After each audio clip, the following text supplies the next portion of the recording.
Hello नमस्कार दोस्तों, आपका स्वागत है मेरे चैनल पर। तो इस वीडियो में देखने वाले हैं जो कल बजट है उसमें हम किस तरह से ट्रेड कर सकते हैं और मैंने पिछले आने वाले सालों में किस तरह से ट्रेड किया, किस तरह से पैसा बनाया, बजट के बाद किस तरह से पैसा बन सकता है। एक मिसकंसेप्शन लोगों में होता है कि बजट के दिन ही बड़ा पैसा बनना चाहिए। ऐसा मिसकंसेप्शन आप हटा दो मन से, क्योंकि मैंने जो पैसा बनाया है बजट के बाद ज़्यादा बनाया है और बजट के दिन कहीं ना कहीं एक ठीक ठाक भी पैसा बनाया है। और एक चीज़ मैं बता दूँ कि अभी पैसा बहुत ज़्यादा आपको लगाने की जरूरत नहीं है। यहाँ पे अगर देखोगे तो मेरा करीब करीब 2652 का प्रॉफिट, इसको मैं एक बार रिफ्रेश कर दे रहा हूँ।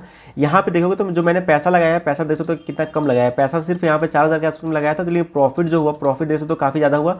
अब यहाँ पे किस लोगों को लगाया, मैंने सेल किया, मैंने यहाँ पे सेल नहीं किया। आप देख सकते हो यहाँ पे 9:20 पे मैंने बाई किया और 33 का प्रीमियम देख सकते हो सिर्फ 2 मिनट के अंदर ही करीब करीब 55 या 56 के आसपास में हो गया। इसका मतलब कि 70-80-90% तुरंत प्रॉफिट बन जा रहा है। और कहीं ना कहीं प्रॉफिट आपको बनाना है, लेकिन हाँ प्रॉफिट वही रखना है, लेकिन जो इन्वेस्टमेंट है वो काफ़ी कम अभी लग रहा है। जो गलती अभी के समय में लोग एक कर दे रहे हैं कि काफ़ी हाई प्रीमियम है उसको लोग बाई करके एक अच्छा खासा लॉस कर सकते हैं। तो चलिए मैं आपको पिछले साल का अपना वो दिखाता हूँ कि किस तरह से मैंने पिछले साल ट्रेड किया था और किस तरह से प्रॉफिट अपना हुआ था। यहाँ पे मैं इसको यहाँ पे ले आ रहा हूँ, आप यहाँ पे देख सकते हो। कैमरा को भी मैं इस साइड कर दे रहा हूँ थोड़ा सा, ठीक है, इस साइड हो गया। आप देख सकते हो कि मेरा जो पिछले साल का प्रॉफिट है, प्रॉफिट किस तरह से हुआ था। आप बजट वाले दिन का देखोगे, प्रॉफिट मेरा करीब करीब 7000 के आसपास हुआ था। अकाउंट में मेरा बैलेंस था एक दिन पहले, मतलब 31 जनवरी को करीब करीब 26,000 के आसपास में मतलब अकाउंट में बैलेंस था और करीब 7000 के आसपास मैंने इसमें प्रॉफिट करके करीब करीब 34,000 इसको ले गया था। 34,000 से आप अगर गौर से करोगे, देखोगे चीज़ों को, तो करीब करीब 10 दिन में मेरा अकाउंट एक अच्छा ग्रो किया था। कैसे किया था, यहाँ देख सकते हो 7,000 का प्रॉफिट हुआ, यहाँ पे 3,000 का प्रॉफिट हुआ तो अकाउंट करीब 37,000 हो गया।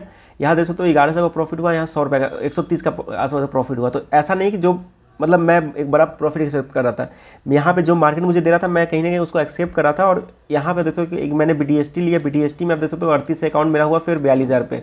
और यहाँ से 42 के बाद भी मैंने कहीं कहीं ना मतलब जो अकाउंट का साइज़ था उसी के अनुसार 5% 10% इसी के आसपास में प्रॉफिट चल रहा था। तो देख सकते हो यहाँ पे 4,000 का प्रॉफिट हुआ। एक बड़ा प्रॉफिट जो बना वो बड़ा प्रॉफिट देख सकते हो 10 फरवरी को बना, करीब करीब 22,000 के आसपास प्रॉफिट बना यहाँ पे। और इससे अकाउंट मेरा जो है 69,000 के आसपास में हो गया। अगर आप गौर से यहाँ पर चीज़ों को देखो तो मैंने इस बीच में एक भी फंड ऐड नहीं किया है। अकाउंट साइज 26,000 से अकाउंट साइज ग्रो होकर करीब करीब देख सकते हो यहाँ पे 70,000 के आसपास हो गया ऑलरेडी। आप देख सकते हो करीब करीब 2 से 3x अकाउंट बन गया। और इसमें जो कंट्रीब्यूशन अपना है 1 फरवरी का, आप देख सकते हो कि जो सबसे बड़ा प्रॉफिट हुआ है यहाँ पे नहीं हुआ, सबसे बड़ा प्रॉफिट कहीं ना कहीं यहाँ पे हुआ है। तो इस चीज़ को ध्यान रखना कि बजट के बाद भी एक अच्छा मोमेंटम मिलता है। अगर बजट के दिन आप मान लो अगर छोटा सा प्रॉफिट बना पाते तो ऐसा घबराना नहीं है, उसके बाद भी कई दिन मिलते हैं जिसमें आपको एक अच्छा प्रॉफिट बन जाता है। इस चीज़ को ध्यान रखना। और उसके बाद देख सकते हो कि अब मेरा एक चीज़ आदत है कि जब भी मान लो मार्केट ट्रेंडिंग रहता है तो मार्केट को मैं फॉलो करता हूँ। ऐसा नहीं होता है कि मैं बीच में पोजीशन काट निकल जाता हूँ। इसको मैं देखता हूँ जहाँ पर प्राइस एक्शन मुझे दिखता है कि एम पैटर्न बना या फिर कहीं ना कहीं नेगेटिव प्राइस एक्शन बना तो मैं निकलता हूँ। तो उसी तरह से यहाँ से अकाउंट देख सकते हो मेरा लगातार ग्रो ही कर रहा था। तो कहीं भी मैंने अकाउंट के जो साइज़ में कुछ कमी नहीं किया, कुछ विड्रॉल नहीं किया। लेकिन हाँ यहाँ पे जब मेरा एक लॉस हुआ 3700 के आसपास का तो अकाउंट साइज थोड़ा सा कम हुआ। तो यहाँ पे मैंने विड्रॉल जितना भी पैसा था करीब करीब उसमें से 90% प्रॉफिट इसमें से निकाल दिया। और 56,000 आप देख सकते हो यहाँ पे पेमेंट मतलब होता है अकाउंट से आपने पैसा निकाल दिया। पेमेंट रिसीव जो मैंने यहाँ डाला था, पेमेंट रिसीव मतलब अकाउंट में पैसा जो डाले हैं, तो यहाँ से मैंने पैसा निकाल दिया। और उसके बाद अकाउंट में करीब 8,000 के आसपास में रहा। तो यहाँ पे कुछ प्रॉफिट लॉस ये सब चलते रहा। फिर मैंने 14,000 के आसपास में डाला, फिर यहाँ पे कुछ प्रॉफिट हुआ, उसमें से भी मैंने 13,000 निकाल दिया। तो ये सब छोड़ दो, इससे कोई बहुत बड़ी बात नहीं है। आप यहाँ पे भी देखो तो निकाला हूँ, ऐसा नहीं कि कुछ प्रॉफिट हुआ तो भी निकाला हूँ। आप देख सकते हो यहाँ पे प्रॉफिट मेरा हुआ करीब करीब 3800 के आसपास में, तो वो भी मैंने कहीं कहीं नहीं निकाल दिया। इंपॉर्टेंट क्या है, इंपॉर्टेंट ये है सीखना, क्योंकि कई लोग को मैं देख रहा हूँ काफ़ी एक्साइटेड है बजट दिन के लिए कि हाँ सब पैसा मुझे बजट दिन में कमाना है। मेरा तो साथ जहाँ तक मुझे याद है कि 2021 में एक अच्छा प्रॉफिट हुआ था, लेकिन 22 में जो प्रॉफिट हुआ था एक डिसेंट ही प्रॉफिट हुआ था। मतलब अकाउंट देखो तो यहाँ पे डबल भी नहीं हुआ था। लेकिन आपको भी यही कोशिश करना है कि अकाउंट डबल करने की कोशिश नहीं करना है। छोटा ही प्रॉफिट बनता है, जैसा बनता है आपको एक्सेप्ट कर लेना है। उसके बाद भी आने वाला जो दिन है उसमें भी एक अच्छा प्रॉफिट बनता है। तो इस चीज़ को ध्यान रख लो, क्योंकि मैं कई यूट्यूबर को देख रहा हूँ कि काफ़ी ज़्यादा प्रमोट करेंगे अकाउंट डबल होता है, ट्रिपल 10 टाइम्स हो जाता है, होता होगा। जरूरी है कि आप पहले अपना जो कैपिटल उसको प्रिजर्व करो, कैपिटल बचाने की कोशिश करो। और उसके बाद ही मौका मिलता है। फरवरी में एक ट्रेंडिंग मार्केट रहता है, यहाँ पर भी देख सकते हो कि छोटा सा प्रॉफिट में यहाँ पे मतलब इन्वेस्टमेंट में अच्छा प्रॉफिट बन गया। चलिए मैं आपको दिखाता हूँ कि कल हम लोग किस तरह से ट्रेड कर सकते हैं। तो उसके लिए मैं सबसे पहले आपको अपने टेलीग्राम चैनल पर ले चलूँगा। यहाँ पर मैंने करीब पिछले 12 साल का जो भी वो है चार्ट उसको मैंने अपलोड कर दिया। चलिए चार्ट को समझने की कोशिश करते हैं किस तरह से मोमेंटम होता है। आप देखो 2010 का जो चार्ट है, देखो तो स्टार्टिंग के आवर में मार्केट मोमेंटम नहीं किया था। इसको कलर चेंज कर देता हूँ। मार्केट मोमेंटम नहीं किया, देख सकते हो मार्केट एक रेंज में बंधा हुआ था। इस रेंज को जब इसने ब्रेकआउट दिया तो एक अच्छा ट्रेंडिंग मार्केट मिला था। और कहीं ना कहीं यहाँ पे फिर जब प्राइस एक्शन बना तो प्राइस एक्शन नेगेटिव जब बना तो आप यहाँ पे सेल भी कर सकते हो। तो कहीं ना कहीं मार्केट फिर नीचे आ गया। लेकिन हाँ स्टार्टिंग जो आवर होता है कहीं ना कहीं साइडवेज होता है। रीज़न मैं बताता हूँ क्यों होता है। जिनके लिए जो लोग पहली बार ट्रेड कर रहे हैं कुछ चीज़ों को आपको समझ लो, पहली बार कर रहे हो इसलिए मैं बता दे रहा हूँ। देखो स्टार्टिंग में क्या होता है कि हम लोग करीब करीब वेट करते हैं कि मार्केट का जो सेंटीमेंट क्या होगा, यानी कि जो बजट का है उसका रिजल्ट क्या आएगा, उसका पॉलिसीज़ क्या आएगा। और टाइमिंग मैं बता दे रहा हूँ 12 बजे के बाद ही अनाउंस हो पाता है। मतलब स्टार्टिंग तो 11 बजे 10:30 बजे हो जाता है। जो भी हमारे फिल्म होते हैं यानी फाइनेंस मॉनिटर, वो तो स्टार्टिंग कर देते हैं मतलब 10:30 11 बजे के आसपास में। लेकिन जो अनाउंसमेंट खत्म होती है, क्योंकि एक अनाउंसमेंट नहीं होती है, उसमें काफ़ी ज़्यादा अनाउंसमेंट होती है और मार्केट रिएक्ट करता है पूरा कंप्लीट होने के बाद। उससे पहले मार्केट रिएक्ट नहीं करता, जहाँ तक मैं देखा हूँ मार्केट को, कि मार्केट करीब 12 बजे 12 साढ़े 12 के बाद जब उनका स्पीच खत्म होता है उसके बाद मार्केट रिएक्ट करता है। तो आप देख सकते हो स्टार्टिंग का जो आवर होता है कहीं ना कहीं साइडवेज होता है, उसके बाद एक मोमेंटम करता है। इसके आगे वाले सालों में देखते हैं उसमें क्या हुआ है। ये तो 10 का है, 11 में देखते हैं 11 में क्या हुआ। 11 में आप देखोगे तो मार्केट स्टार्टिंग के आवर में आपको यहाँ पे साइडवेज दिखेगा, कम से कम 11:30 तक तो आपको साइडवेज दिखेगा। एक फेक मोमेंटम हुआ और फिर मार्केट नीचे आया कहीं ना कहीं वोलाटाइल। और यहाँ पे देख सकते हो जब 12 बजे के आसपास में इनका स्पीच खत्म हुआ तो एक देख सकते हो एक अच्छा मोमेंटम यहाँ पे मिल गया आपको। तो चीज़ों को ध्यान से देखो। अगर आपने मार्केट को पूरा नहीं देखा है तो समझने की कोशिश करोगे कैसे किस तरह से मार्केट काम करता है। और 11 के बाद हम लोग 12 में आते हैं। 12 में आप देखोगे यहाँ पे स्टार्टिंग आवर में मार्केट कहीं ना कहीं एक साइडवेज था, आप देख सकते हो। यहाँ पे मार्केट मोमेंटम कब शुरू किया, 12 बजे के बाद। यहाँ पे नेगेटिव कैंडल, एक बड़ा मोमेंटम, और कहीं ना कहीं देख सकते हो मार्केट यहाँ पे फिर से प्राइस एक्शन बना और एक अच्छा मोमेंटम बना। प्राइस एक्शन फॉलो होता है इनिशियल आवर में नहीं होता। अगर 12 बजे से पहले आप प्राइस एक्शन लगाने लग जाओगे आपको डेफिनेटली लॉस हो सकता है, क्योंकि उससे पहले कुछ भी कंफर्म होता है। कुछ अच्छी पॉलिसी आई तो मार्केट तुरंत रिएक्ट करेगा, कुछ खराब पॉलिसी दिखा तो तुरंत नीचे आ जाता है। तो इस तरह से होता है, काफ़ी वोलेटाइल मार्केट होता है और काफ़ी हद तक साइडवेज मार्केट होता है। प्रीमियम डीके काफ़ी ज़्यादा होता है।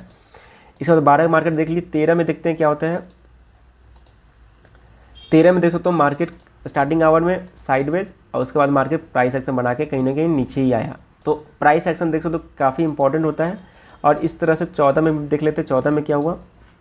14 में भी देखोगे आप मार्केट स्टार्टिंग आवर में कहीं ना कहीं आप देखोगे साइडवेज है और एक आध स्पाइक आपको दिखेगा, क्योंकि आपको मैंने बता दिया कि 11 बजे के आसपास में, मतलब जब तक चीज़ें कंप्लीट नहीं होती है स्पाइक कभी ऊपर कभी नीचे होते रहेगा। मेन ट्रेंड पकड़ता है 12 बजे के बाद। 12 बजे के बाद देख सकते हो एक अच्छा ट्रेंड यहाँ भी मिला आपको।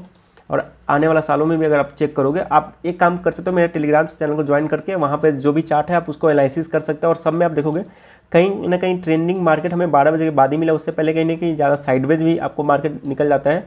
एक अच्छा प्रीमियम डीके होता है। तो इनके बेसिस पर आप डिसाइड कर सकते हो किस तरह से आपको ट्रेड लेना है। 13 हो गया, 14, 15, 16 में भी देख सकते हो एक अच्छा मोमेंटम हुआ है। 17 में भी एक अच्छा मोमेंटम।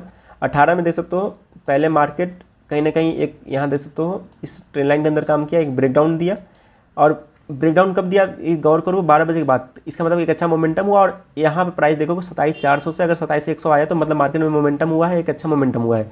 अगर आप सोचोगे कि ये भी मोमेंटम कैप्चर कर ले, ये भी कर ले, वैसा नहीं होने वाला है। 18 के बाद चलते हैं 19 में। 19 में क्या हुआ है, 18, 19 में भी देख सकते हो 12 बजे के बाद एक अच्छा मोमेंटम आपको यहाँ पर दिखेगा। यहाँ पर तो आप देख सकते हो प्राइस एक्शन के अनुसार कहीं ना कहीं डबल टॉप भी लगाने की मार्केट कोशिश किया और फिर एक मार्केट यहाँ पे नीचे आया है। 20 में देख लेते हैं। 20 में भी देख सकते हो 12 बजे के बाद एक अच्छा मोमेंटम नीचे का हुआ है। 21 में तो खैर मतलब सबसे गोल्डन पीरियड था ऑप्शन बायर के लिए कि एक अच्छा मोमेंटम, क्या करीब 4-5 हज़ार पॉइंट का मोमेंटम 8% के आसपास तक मुझे याद है बैंक निफ्टी मूव किया था। तो ये तो खैर, लेकिन हाँ यहाँ पर भी अगर गौर करोगे तो स्टार्टिंग आवर में कोई मोमेंटम खास नहीं था, कहीं ना कहीं मार्केट साइडवेज था। यहाँ पे ब्रेकआउट थोड़ा सा दिया, फिर यहाँ रिटेस्ट किया और फिर एक अच्छा मोमेंटम। एक कैंडल आपको छोटा छोटा लग रहा है, जहाँ तक मुझे याद है 800-900 पॉइंट का एक बड़ा कैंडल बना था। और मार्केट कहीं ना कहीं आप ध्यान से देखो तो 12 बजे तक कुछ साइडवेज हुआ, उसके बाद ही मार्केट एक अच्छा मोमेंटम किया है। और 22 का मार्केट तो आपको शायद ध्यान में होगा, 22 का मार्केट भी मैं आपको दिखा दे रहा हूँ। 22 का मार्केट अगर आप ध्यान से देखोगे मार्केट एक अच्छा सा गैप अप ओपन हुआ था एक, और उसके बाद कहीं ना कहीं मार्केट यहाँ देख सकते हो साइडवेज बन जाता है।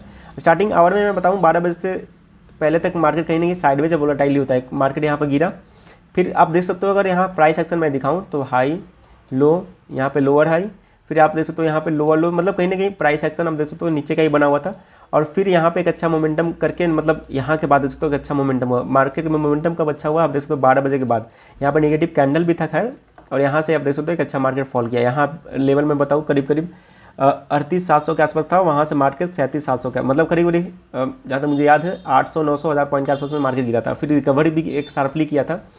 तो ध्यान रख लो इस तरह से मार्केट मोमेंटम कर जाता है इसके दिन। तो एक आइडिया आपको मिला होगा कि मार्केट मोमेंटम कब करता है बजट के दिन। जो बिगनर है उनके लिए काफ़ी इंपॉर्टेंट हो जाता है। सिर्फ आप ये नहीं देखो, आप चीज़ों को समझने की भी कोशिश करो। और अगर आपका पहला बजट डे है ट्रेडिंग का, ट्रेड करो, मैं नहीं बोलूँगा ट्रेड नहीं करो, ट्रेड करो 12 बजे के बाद करो। और एक सबसे बड़ी इंपॉर्टेंट है कम क्वांटिटी करो। अगर मान लो डेली आप 1-2 लॉट 3 लॉट से करते हो तो आप कोशिश करो कि एक लॉट से ही सिंपल करो, और एक लॉट से भी करो तो सबसे महंगा प्रीमियम मत बाई कर लेना। सबसे बड़ा गलती ये लोग करते हैं कि एटीएम बाई करने चल जाते हैं। एटीएम का प्राइस अगर मैं बताऊँ देख सकते हो काफ़ी ज़्यादा महंगा भी एटीएम का प्राइस मिलता है।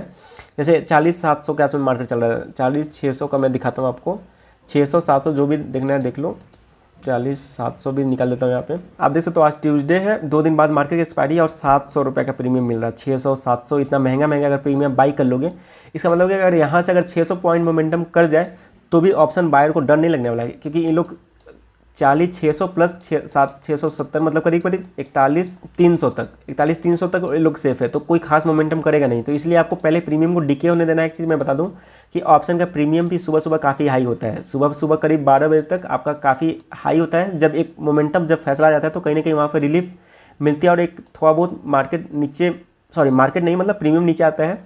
उस समय आप कोशिश करोगे तो एक अच्छा आपको प्रीमियम पे प्राइस मिल सकता है। और अगर आप चाहो तो निफ्टी को भी आप ट्रेड कर सकते हो, कि निफ्टी में आपको प्रीमियम तो कम मिलेगा और साथ में अगर मोमेंटम होता है तो एक अच्छा प्रॉफिट हो सकता है। कौन से प्रीमियम को ट्रेड करना है मैं बता दूं, आप चाहो तो 1-2 स्ट्रेटजी मैं बता दे रहा हूँ आपके साथ कैसे आप कर सकते हो। जैसे एक तो मैं तरीका अपनाता हूँ, उस तरीका से शायद आप लोग पहली बार करो, हो सकता है फ़ायदा हो सकता है नहीं हो सकता है। देखिए सबसे पहले तो आपको दूर का जो भी उस दिन दिखेगा 70-80 रुपये के प्रीमियम के आसपास में, तो जैसे अभी अगर 40-655 चल रहा है तो उस समय हो सकता है आपको 41-600, या फिर आज के दिन तो खैर महंगा मिलेगा क्योंकि अभी ऑप्शन मतलब वो नहीं आया है, बजट नहीं आया है। तो मैं यहाँ पे एक एग्जांपल दिखा रहा हूँ, 43,000 का जो प्रीमियम है करीब 34 है। आपको क्या करना है यहाँ पे, इसका 10 मिनट या फिर 15 मिनट के चार्ट का आपको रेंज बनाना है। उस दिन बन जाएगा रेंज, मैं बता रहा हूँ रेंज बन जाएगा वहाँ पर, क्योंकि मार्केट साइडवेज होता है। और कहीं ना कहीं आपको ये देखना है कि मार्केट का ये हाई है। जैसे यहाँ पे अगर मैं आपको दिखाऊँ, यहाँ पे जैसे तो मार्केट एक छोटा सा रेंज में बंधा हुआ है यहाँ पे, ठीक। अब यहाँ पे देखना है कि इसका हाई क्या है, इसके बीच में आपको कुछ हाई इसका मिलेगा। इसका हाई मान के चलोगे 45 कुछ भी दिखेगा। तो यहाँ पे क्या करना कि जब मार्केट बीच में रहेगा ना, तो थोड़ा सा जो इसका हाई होगा उसके ऊपर अपना आप एक ऑर्डर प्लेस कर सकते हो। कौन से प्रीमियम के साथ करना है ध्यान रखना। प्रीमियम आपको डिसाइड करना जो उस दिन 70 से 80 के आसपास में हो, 70 से 80 के आसपास में हो, और जो यहाँ पे है उसका हाई होना चाहिए कम से कम 90 से 100 के बीच में उसका हाई होना चाहिए। अगर वो 90 से 100 के ऊपर निकलता है, आप वहाँ पे स्टॉप लॉस ऑर्डर पहले से लगा के रखना। जब भी मोमेंटम होगा तो मोमेंटम में समय नहीं देगा, तुरंत वो 150, 200, 300 तुरंत चला जाएगा। तो जो फर्स्ट मोमेंटम में जो भी आपको प्रॉफिट मिलता है आप उसको उस समय बुक करने की कोशिश करना है। ये नहीं कि मतलब 100 से अगर 120 ही गया तो आप वहाँ पर रुक गया कि नहीं मुझे बुक नहीं करना। उस फ्लो को आपको कैच करना है। जो फ्लो मैंने यहाँ पर दिखाया था चार्ट में, आपको याद हो कि यहाँ पे जो फ्लो मिलता है ना जो भी मार्केट में, उस फ्लो को आपको कैच करना है। ऐसा नहीं है कि ऑप्शन बायर है तो आप पूरा बैठ गए दिन भर कि नहीं मुझे 100 पे मिल गया तो मैं इसको 1000 पे निकालूंगा। ऐसा नहीं होना है। 100 वाला हो जाता है फ्लो में आपको 200 भी 300 में मिल जाए, हो सकता है 100 वाला आपको 120 पे भी करना पड़ जाए। तो इस चीज़ को ध्यान रखना कि ऑप्शन का प्रीमियम काफ़ी तेज़ी से गिर सकता है, तो अगर जो भी प्रॉफिट है उसको तुरंत बुक करना। इसमें स्टॉप लॉस क्या होना चाहिए, स्टॉप लॉस आपको कम से कम 20 से 30% का देना पड़ेगा, क्योंकि एक बड़ा स्टॉप लॉस लगता है, मतलब बजट जब भी आता है तो एक अच्छा वोलेटाइल मार्केट होता है। तो उसके लिए एक प्लानिंग आप एक कर सकते हो कि जो भी एक रेंज आपका बनेगा, इस रेंज को मान लो यहाँ पे मार्केट निकला यहाँ पे, तो यहाँ पे मैंने जैसे ऑर्डर प्लेस कर लिया, तो आपका ऑर्डर जैसे ही गया तो कम से कम ये जो रेंज का है उसका 50% का उसमें आपका स्टॉप लॉस होना चाहिए। और ये अगर आपका देखना कि कम से कम आपका जो भी रिस्क मैनेजमेंट उसमें बैठ रहा है तो इसको ट्रेड लेना और नहीं तो नहीं करना। और ये चीज़ ध्यान मत रखना यहाँ पे रिस्क से बाहर मत लगा देना कि स्टॉप लॉस 30 का मुझे तो 20 रुपये मिला है, अरे पूरा 30 का 30 चला जाएगा तुरंत। मैं बता रहा हूँ मोमेंटम बहुत हाई होता है और 100 का 200-300 जाने में भी समय नहीं लगेगा, और 100 का 120 से फिर तुरंत उसको 50 आने में समय नहीं लगता है। बहुत तेज़ी मोमेंटम होता है। नहीं अगर कर अभी तक आपने इस तरह का ट्रेड किया तो छोड़ दो कल का दिन, कोई ज़रूरी नहीं है। मैंने ऑलरेडी आपके साथ इसीलिए शेयर किया हूँ क्योंकि यहाँ पे कई लोग मतलब वो करते हैं कि कल ही दिन पैसा बनेगा, नहीं पैसा उसके बाद ही बनता है। आप देख सकते हो यहाँ पे प्रूफ है कि उसके बाद ही पैसा एक अच्छा बनता है। इसको मैं दिखा दे रहा हूँ 42,500 का शायद इसका होगा, 100 के आसपास 42,500। तो इसका देख सकते हो कि 66 है। तो ये कहीं नहीं आपको परफेक्ट पिक्चर मिल रहा है, कहीं ना कहीं ये रेंज में है। देख सकते हो यहाँ एक रेंज में बंधा हुआ है। रेंज का इसका हाई क्या है, इसका हाई है 80 के आसपास। तो इसके ऊपर आप करना जो भी मतलब उस दिन का, सुबह का नहीं, सुबह का करीब 20 मिनट तो छोड़ ही देना। जो 9:30 के बाद उसका हाई होगा ना, उसमें से देखना कि उसका हाई क्या है, और जो भी हाई होगा उसके ऊपर एक आप अपना स्टॉप लॉस मतलब एक ऑर्डर प्लेस कर देना। और तब करना, ऐसा नहीं कि यहाँ मार्केट आया हो आप यहीं पर कर रहे हो। कोशिश करना कि जो प्राइस है उस रेंज के बीच में ट्रैवल करे, और जब निकलता है तो एक फ्लो में निकल जाता है। समय नहीं देगा आपको, मैं बता रहा हूँ समय नहीं मिलने वाला आपको। 100 से 200, 300, 400, 500 कुछ भी हो जाता है फ्लो में। और अगर नहीं हुआ 100 से 120 से 125 से 100, 150 ही हुआ तो आपको 150 भी बुक करना पड़ेगा। और रिस्क मैनेजमेंट को ध्यान में रखना। इस तरह का ट्रेड मैं बताता हूँ काफ़ी रिस्की होता है। अकाउंट साइज अगर आप सही से मैनेज नहीं करोगे पूरा अकाउंट खाली कर देगा। एक तरीका और भी करने का है, लेकिन वो दिक्कत उसमें ये है कि कल जैसे वेडनेसडे है, वेडनेसडे के दिन क्या होता है, प्रीमियम काफ़ी तेज़ी से मतलब डिके होता है। तो उस चीज़ को मैं बता दूँ, उस दिन एस्ट्रेंगल हम लोग क्रिएट करते हैं। एस्ट्रेंगल कैसे होता है, आपको 70 से 80 वाला जो भी प्रीमियम मिलेगा ना, उसका सी और पी दोनों बाई कर लेंगे हम लोग। सी और पी दोनों को आप लोग को बाई करना है। और एक कब करना है, टाइमिंग ध्यान देखना, टाइमिंग कम से कम 12 बजे के बाद, और बजट आने का आप चाहो तो जस्ट बजट आया और उसके बाद आप बाई करना। क्योंकि उस समय क्या होता है, कहीं ना कहीं प्रीमियम डीके होता है। या तो एक देखो, दो तरीका है इसमें, एक तो बजट आने के जस्ट पहले उसको बाई कर लो ताकि कि अच्छा आपको अगर मोमेंट मिलता है तो बुक कर लो, और नहीं तो एक मोमेंटम आने दो। मोमेंटम आने के बाद जब मार्केट थोड़ा साइडवेज हो जाएगा ना, तो कहीं ना कहीं प्रीमियम अपने ओरिजिनल के आसपास में आ जाती है। अगर आप यहाँ पे कर दिए इस मोमेंटम में, लॉस हो जाएगा। मोमेंटम आया, थोड़ा साइडवेज होने दो, थोड़ा सा मार्केट को रेंज होने दो, मतलब थोड़ा सा वोलेटाइल या रेंज बाउंड होने दो। और रेंज बाउंड होने के बाद 15-20 मिनट जब रेंज बाउंड हो जाए तो आप अगर उसको क्रिएट करोगे तो एक अच्छा प्रॉफिट होगा। एक चीज़ मैं बता दूँ, इसमें आप चाहो तो आप 50% क्वांटिटी वाला नियम भी अपना सकते हो। यानी कि अगर आपको 100 क्वांटिटी लेना है, तो पहला बार जब स्ट्रैंगल क्रिएट करो, लॉन्ग स्ट्रैंगल, तो आप 50 क्वांटिटी बाई कर लो। और कहीं ना कहीं जब मार्केट अगर थोड़ा साइडवेज निकल जाए, आपको लगता है कि साइडवेज है, तो अगर थोड़ा बहुत डीके होता है तो दोबारा से आप 50 क्वांटिटी ऐड कर सकते हो, तो उसमें भी एक अच्छा प्रॉफिट हो सकता है। अच्छा, ये चीज़ें आप बैंक निफ्टी के अलावा निफ्टी में भी अप्लाई कर सकते हो। निफ्टी में ऑप्शन का जो प्रीमियम होना चाहिए कम से कम 30 से 35 होना चाहिए, उससे ज़्यादा का नहीं लेना है। मतलब ये डिसाइड करना है कि आपका कम से कम उस दिन वो जो ऑप्शन आप बाई करो ITM बने। अब ऐसा नहीं डिसाइड कर लेना है कि बिल्कुल, मतलब जैसे अभी बैंक निफ्टी चल रहा है कहाँ पे 40-600 के आसपास में, और आप बाई करो उस दिन 42,000 का, करीब 1400-1500 दूर का, मोस्ट प्रोबेबली चांस है कि वो ITM ना बने। तो कहीं ना कहीं इस रेंज को डिसाइड करना है कि वो ITM बन पाए। ITM बन पाएगा तो ही एक आपको अच्छा प्रॉफिट मिल सकता है, नहीं तो फिर वो बहुत मतलब नुकसान ही हो जाएगा। और मेरा तो कहना ये है कि अगर आप पहली बार ट्रेड करो तो अवॉइड करो, एक आध दो लॉट में ट्रेड करो और शांति से बैठ जाओ, मार्केट को समझने की कोशिश करो, सीखने की कोशिश करो कि मार्केट बिहेव कैसे करता है, कैसे मतलब मार्केट चलता है। क्योंकि ये साल में एक दिन आता है। और अगर ये आपका पहला बजट है तो बजट को अच्छा बनाने की कोशिश करो, उसे सीखने की कोशिश करो। उम्मीद है कि वीडियो कंसेप्ट समझ में आया होगा। और ये भी मैं बोलना चाहूँगा कि जो भी रिस्क लेना अपने दम पे लेना, अगर उस तरह का रिस्क ले पाते हो तो ही लेना, नहीं तो मत लेना। आने वाले दिनों में और भी ट्रेड का अपॉर्चुनिटी मिलेगा। तो उम्मीद है कि वीडियो कंसेप्ट समझ में आया तो वीडियो को लाइक कर लीजिए। और जो भी प्रॉफिट लॉस होगा कल मुझे बताना है क्या हुआ, और कोई भी दिक्कत हो तो नीचे आप कमेंट कर सकते हैं, मैं उसको आंसर करने की कोशिश ज़रूर करूँगा। ठीक है, कल मिलते हैं फिर, तब तक के लिए थैंक यू।